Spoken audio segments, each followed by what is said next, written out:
Which team has the best backcourt in the WNBA? That is a conversation to be had. And there are two backcourts that stand above the rest.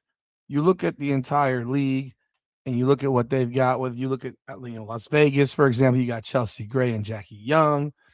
You go to Atlanta, where they have a trio really of Jordan Canada, Alicia Gray, and Ryan Howard. You look at Dallas with the trio of Paige Beckers, AZ Fudd, and Enrique Gumbawale. And then you look obviously at those are really the three or four main teams. Washington doesn't really have a backcourt duo worth a damn. Neither does Phoenix. Neither does LA. Neither does Seattle. Neither does New York. They don't really have one either. Connecticut doesn't. Chicago, blah. And then you're left with the final two, the main two. Those are the ones for the topic of conversation because they are the two that stand above the rest. And that is obviously Indiana with Caitlin Clark and Kelsey Mitchell, and then Minnesota with Olivia Miles, Kayla McBride, and Courtney Williams, as that is a trio. Now, whatever your opinion might be, that's fine. But we're going to look a little bit deeper into this debate, this discussion, and we'll give our opinion. And then, of course, at the end of it, you can give yours in the comments. You tell us why you think such and such is the best backcourt. And again, it could be duo or it can be three. And the realities in the WNBA situation typically can be three because a lot of these teams play three guards. Let's jump in. Welcome back, everyone, to Her Game, Her Way Women's Basketball, powered by Come On Now, the podcast. Hit the like button, hype button, subscribe to the channel, and ring the bell. Leave your comments. Do appreciate it. Looking at this conversation, obviously the first thing that people will say is, "Oh, well, it's all about points or this, that, and the third." And I would probably disagree with that. In fact, I do disagree with that. It's not just about points; it's about everything. And when we look at the best backcourts, we look at obviously offense matters a great deal, and it probably matters more than anything. But we have to consider defense as well, and then what each player brings to the table. And when you look at these different players in this conversation, let's take a look. For example, you look at Caitlin Clark and Kelsey Mitchell. Now, Kelsey Mitchell and Caitlin Clark are both in the top 6 in scoring. Kelsey Mitchell is second in the WNBA in scoring. She's averaging 23.3 points per game. Caitlin Clark is sixth, averaging 20.7 points per game. That could flip after today, as she had 27, and Paige Beckers had. No, she had 21. So she wasn't doing that well earlier in the game, but she had 21. So that probably won't flip, or maybe it will. I'm not sure. It'll be very close. But either way, they're two of the top 6 scorers in the league. And then you look at Minnesota.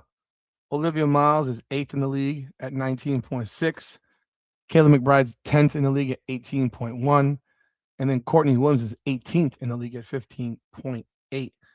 So if you do it mathematically with scoring, because these are still backcourts, all of them are backcourts. The Minnesota Lynx are getting more points from their backcourt than the Indiana Fever is. Now, again, this is just one part of the conversation before anyone loses their mind or says, "Oh, well, da, da, da, da." That's just one part of the conversation. They're averaging 53.5 points from those three players, while Caitlin Clark and Kelsey Mitchell are putting up 44 points on the board. Now, looking from the perspective of how do you facilitate?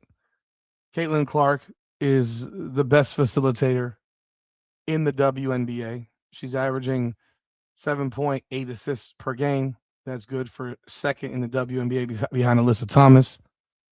Today she had 11 assists, so her numbers will creep up a little bit there.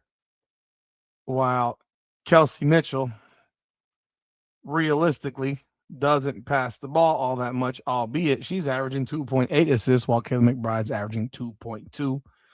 And Courtney Williams is actually averaging 4.1. So when you look at the tandem, Miles, who's averaging 6, Williams is averaging 4.1, and McBride's averaging 2.2. And some people will say, well, you keep on adding 3 people to 2 people, but that's the reality of their team.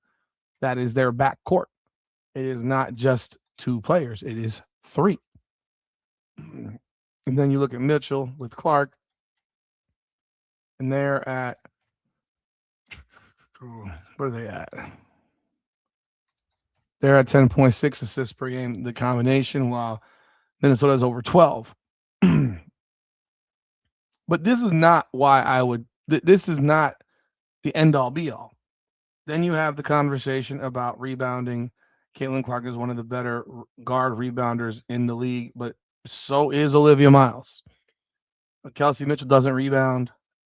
Kayla McBride is a decent rebounder, and Courtney Williams is a shockingly good rebounder. Courtney Williams is actually averaging 5.4 rebounds per game, and she's 5'8".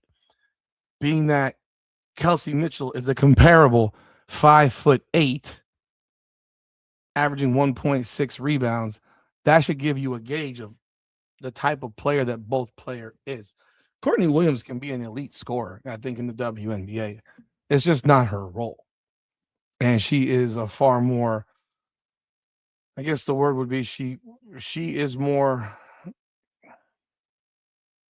of a team first player than a me first player. And I mean, it just is what it is. Not trying to make it sound negative, but realistically, Kelsey Mitchell is more of a me first player than a team first player.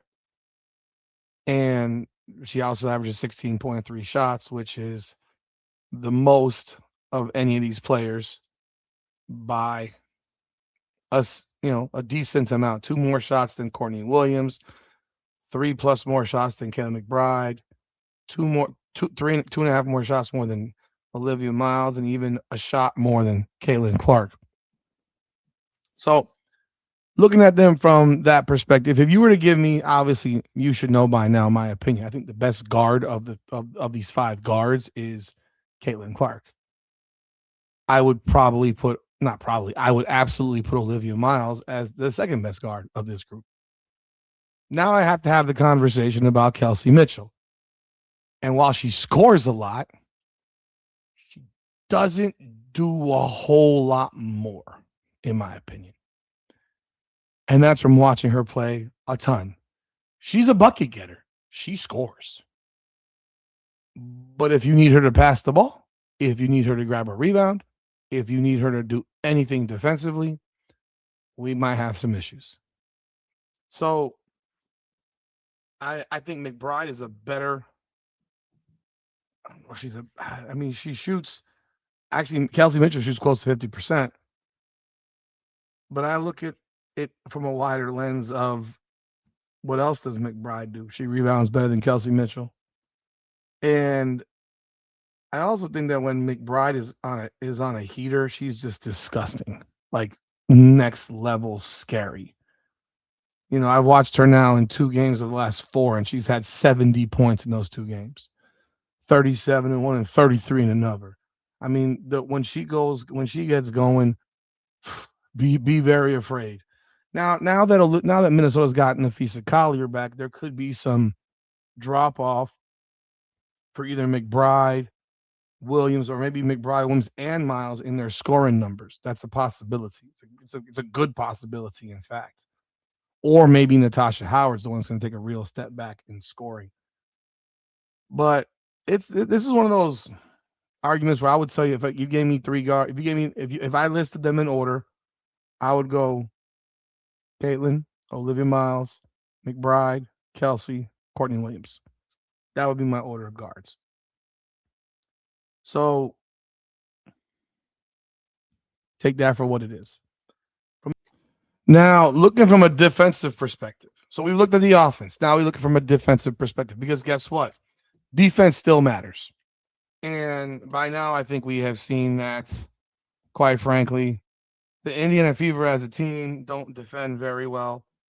And of course, it starts up front at the guard position, like any team. And when you look at the defensive ratings in the WNBA, well, I don't know how they calculate this stuff, but from what I've read here, the defensive rating for the WNBA is defensive rating measures the opponent's points per 100 possessions while a team or player is on the court. Because the metric tracks points allowed, a smaller number indicates a more stingy defense that is more effective at preventing scoring. Definition: points scored by opponents per 100 possessions. Goal: keep the opposing team from scoring. A defensive rating of 95.0 is superior to 105.0. Self explanatory. Now, from this vantage point, this is not even close, folks. Like, this is legit not even close. Minnesota is obviously a better defensive team, and it starts up front with their three guards. Olivia Miles, Kayla McBride, and Courtney Williams are in the top 9 in defensive win share in the WNBA. Period. In the WNBA, they're in the top 9 in defensive win share. Olivia Miles is at .213, which is number 1 overall in the WNBA. I watch her play. Now, my eyes tell me I don't know that she's that great defensively. I mean, I don't find her to be some type of ball hawk or anything like that. I don't see her doing anything absolutely over the top crazy defensively. I just don't. And I've watched her play it enough times to like, she's good. I mean, she's okay. I don't think anyone is incredible defensively in the WNBA at the guard position, other than probably 3 players. I think Ryan Howard is one, Jackie Young's another, and then there was one more. It's Ryan Howard, Jackie Young, and one more, and I can't remember off the top of my head. I know I always talk about these 3 players defensively, and so when you look at that you look at that, Jackie Young is number 23 in defensive win shares. Make that make sense. Most people think Jackie Young is one of the best defensive guards in the WNBA. So that one is a little bit hard to understand. Now, for defensive win shares of Kelsey Mitchell, she's 29th at .125, and Caitlin Clark is 50th at .104. So they got 3 guards top 10, and the Indiana Fever have 2 guards outside the top 25, with Caitlin at 50th and Kelsey Mitchell at 29th. Now, from the perspective of defensive rating, and I'm trying to do this from also look at this because the defensive rating, they don't do it the same way or as well, because on the WNBA stats they put everybody in here, but realistically, when you look at the defensive rating from players that have played games, that's the key component. Have you actually played games? That is something that you should be looking at, number 1. So I'm not going to give you the order of players in terms of people in the top 10, because they have a lot of players that haven't played that many games that's on this list. But if you look at it, Olivia Miles is at 96. She would be 3rd amongst players that have played at least 17 games in the WNBA. So she would be 3rd amongst those types of players. If you keep going on down, 4th, 5th, 6th, 7th, 8th, 9, 10, 11, 12. Kayla McBride would be 12th at 98.9, and Courtney Williams would be 13th at 99.0. So you're talking about 3rd, 12th, and 13th in defensive rating in the WNBA for players that have played at least 17 games. If you've played less than 17 games, you've missed like a quarter of the season, more than almost a quarter of you basically missed a quarter of the season. If you go looking at, like I said, if you go looking at Kelsey Mitchell and Caitlin Clark, well, they're way off the board. They're at 104.8 with Kelsey Mitchell and 106.3 with Caitlin Clark. So and that goes in line with how this team plays. So I don't know. It could be a reflection on them individually. It could be a team reflection. The whole night. It could be a style. It could be a philosophy of team and how they play the game. There could be a lot of things that go into it. But at the end of the day, you have three. Yeah, you have three of the top guards defensively in the WNBA playing for the Minnesota Lynx, and you have two of the lesser defensive guards playing for the Indiana Fever. I mean, it's just a fact statistically. I know at one point there was some stat out there that said that Caitlin Clark was in the top 25 in the league, XYZ, or what have you. I can't find that stat anymore. But it doesn't really matter because Olivia Miles, uh, Kayla McBride, and Courtney Williams are all simply better defensively. Even with all of that said, they're still simply better, um, and so forth. So now you consider defensively. Well, now you can go look at the team's record. You can go look at the team's record. I mean, it's clear as day that the Minnesota Lynx have the best team right now in the WNBA. They're sitting right now at what 22 and 6, 22 and 6, 2.5 games better than the Golden State Valkyries, who are second, three better than the Aces, who are third, while the Fever sits at 17 and 10, having lost some games that you sit there and you scratch your head like, what the hell happened? And which can be tremendously frustrating for people watching. You know what I mean? But ask yourself, who do you think has the best backcourt? Ask yourself the question, who do you think has the best backcourt? I would tell you this. The best player is Kayla Clark. The better backcourt is Minnesota. And it's not even, I don't even know if it's debatable. I really don't even know if it's debatable at this point. I just don't. And just to give you some more numbers, I did find the Fox Sports advanced stats for defensive rating. And here it has Olivia Miles at 14th, Courtney Williams at 16th, and Kayla McBride at 21st. And you don't have any of the Indiana guards in the top 25. So, again, verified by data.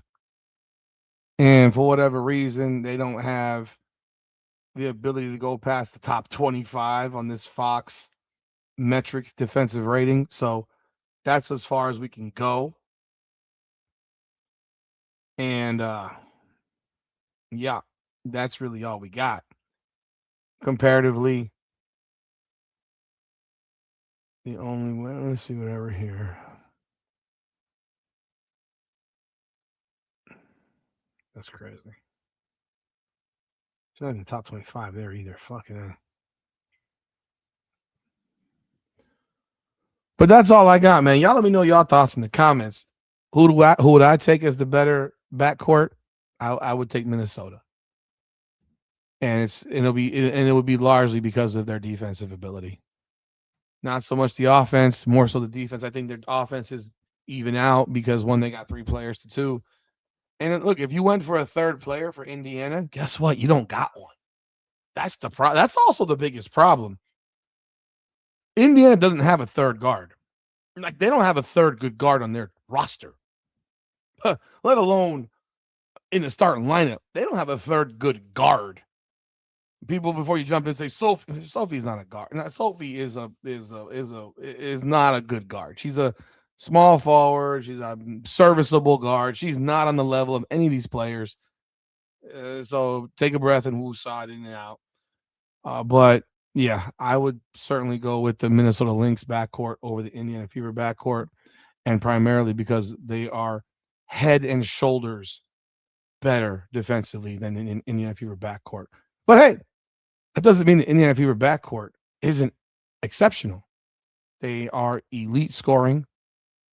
You have the best passer in the game, and they can go off like they showed last week 40, 45, and 30, 75 points combined. Here I was watching that 37 and 33 with McBride and Miles. I was like, oh my God. And then a few days later, Caitlin and Kelsey go for 75. So you see how good all these guards are. And they're all very, very good, obviously. But if you gave me the pick of the better backcourt, I would tell you it's Minnesota, and it would be primarily because of that defense. But hey, you give me your opinions. I'd love to hear what you have to say. Hit the like button and subscribe to the channel. Ring the bell. This is Her Game, Her Way Women's Basketball, powered by Come On Now, the podcast. Come on now.